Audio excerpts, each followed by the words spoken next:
truck. Yes, get rid of the sweeper.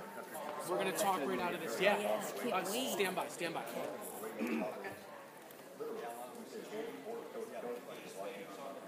107.7 GNA, Albany's #1 for New Country. We are live at the Country Music Hall of Fame, Brian Chrissy, and we are joined now by legendary Grand Ole Opry member, Whisperin' Bill Anderson. Good morning, Bill. Good morning, how are you? Brian and Christy. I'm great. Good to have y'all in Nashville. Well, thank you very much. The hospitality here has been just incredible. We got to come back for more than 18 hours. I'll tell you, but being around you and your energy, we know how much you contributed to the Brad Paisley album, including the song that we just played on GNA called Dying to See Her. What a great record that is. Thank you. Well, he made a great record. He had a great idea for the song, and I was just honored that he asked me to be the one to write it with him.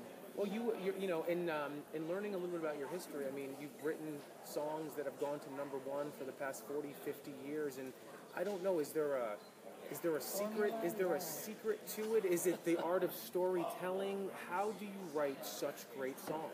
Well, you're very kind. Thank you. I've been very blessed. I don't know any other way to describe it. I told somebody a while ago I found a little clipping in the newspaper years ago that I carried in my wallet until it turned yellow and fell apart.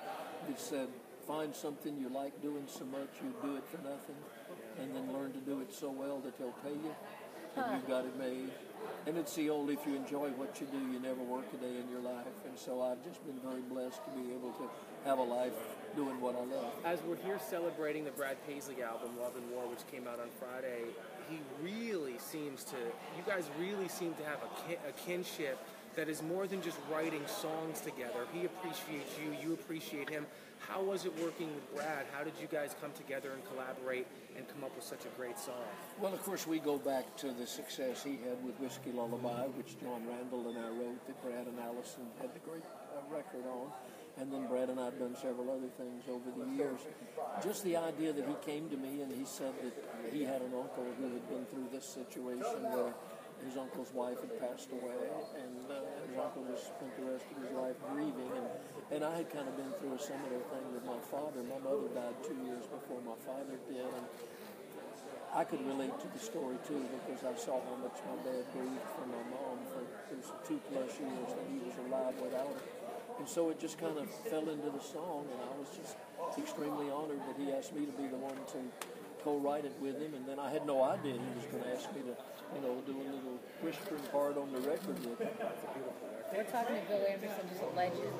We're just honored to be in your presence. And you told a funny story last night when Brad was giving you a hard time about how you write. And you said, listen, I'm old school. I do pencil to paper.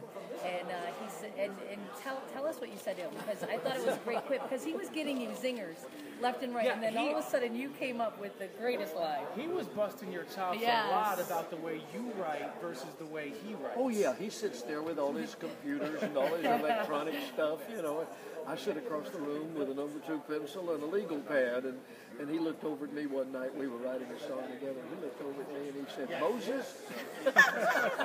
He said, when did you quit writing with a hammer and chisel?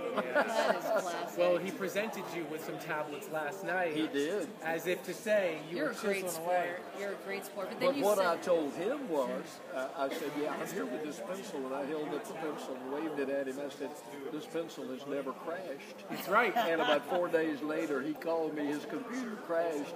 He said, you got the copy of that song we wrote the other night? Because I need it. There it is. As we wrap it up, we're here with a legend.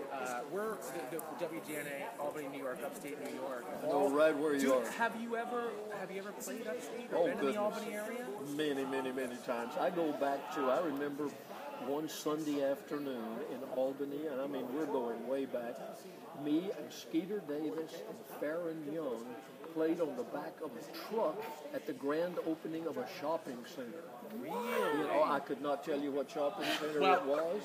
Can you give me a rough estimate of time, and then when you're gone, I'll come back. I'll let you know which one it was when you're on to the next interview. What year range do you think? I can tell you, unless I'm very badly mistaken, it was 63. All right, we'll look that up. We're going to look it up. We're going to find Well, I out. want to know what shopping center it was. We're They're gonna still in find out. business.